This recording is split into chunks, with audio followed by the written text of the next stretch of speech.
अमन साहू के सबसे करीबी माने जाने वाले मयंक सिंह को रिमांड पर लेकर एटीएस अपने दफ्तर जो मुख्यालय है वहां पहुंच चुके हैं। और देखिए किस तरह से कड़ी सुरक्षा व्यवस्था के बीच एटीएस के तमाम अधिकारी मयंक सिंह को लेकर रांची पहुंचे हैं। बता दें कि रामगढ़ कोर्ट से 6 दिनों की रिमांड मिलने के बाद अब उससे पूछताछ का सिलसिला शुरू होगा और इस पूछताछ में कई अहम जानकारी एटीएस को मिल सकती है।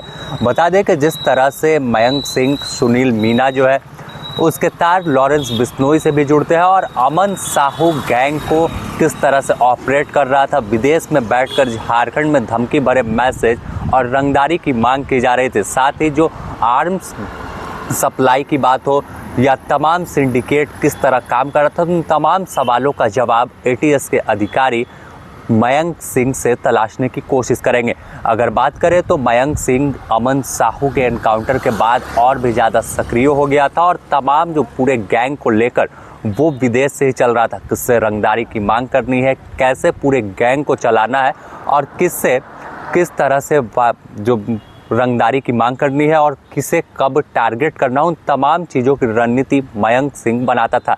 लेकिन आखिरकार झारखंड पुलिस ने उसे अजरबैजान से लेकर प्रत्यार्पण कर रांची लेकर पहुंचे थे और उसके बाद रामगढ़ के कोर्ट में पेशी हुई और उसके बाद फिर लंबी बहस चली।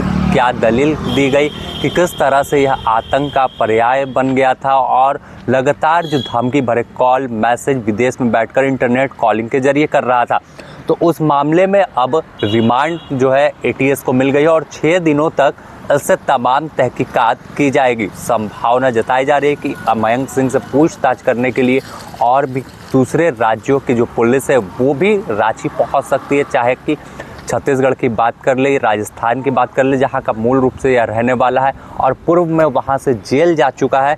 तो कई ऐसी जानकारी है जिनकी तलाश और तमाम लोगों की थी। तो ऐसे में अब उसे जब पूछताछ हो रही है तो पूछताछ में खुलासे बड़े हो सकते हैं। साथ ही मयंक सिंह किस तरह से लॉरेंस बिश्नोई गैंग और अमन साहू गैंग के बीच एक कड़ी की काम कर रहा था, उसके जवाब भी तलाशने की कोशिश जो है वो होगी।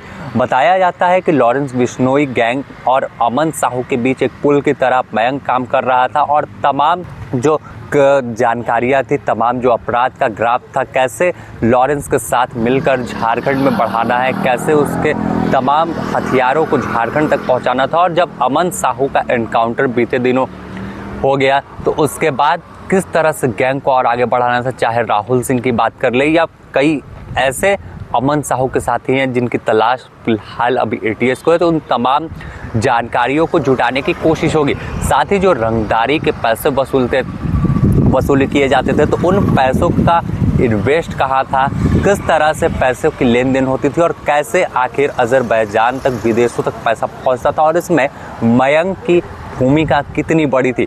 माना जाता है कि मयंक सिंह लॉरेंस बिश्नोई का बचपन का दोस्त है। हालांकि इसकी अब तक आधिकारिक पुष्टि नहीं है, लेकिन कई जो जानकारियां हैं, जो शुरुआत में जानकारी निकलकर सामने आई थी कि मयंक सिंह और अमन साहू दोनों बेहद करीबी है और ऐसे में यह बड़ी बात हो जाती है कि आखिर अमन साहू से इसका लिंक कैसे हुआ, इसके बीच और कितने लोग हैं। तो इन तमाम जानकारियों को खंगालने की कोशिश एटीएस करेगी और लगातार पूछताछ में कई जानकारी मिलेगी और भी कई जो इन्वेस्ट पैसा हुआ है या कहीं पे प्रॉपर्टी है तो वो लोग भी रडार पर आएंगे। तो फिलहाल इंतज़ार कीजिए। मयंक सिंह और अमन साहू गैंग की तमाम तार को खंगालने की कोशिश एटीएस शुरू कर चुकी है। अपने सहयोगी संतोष के साथ Sameer, the news post, Ranchi.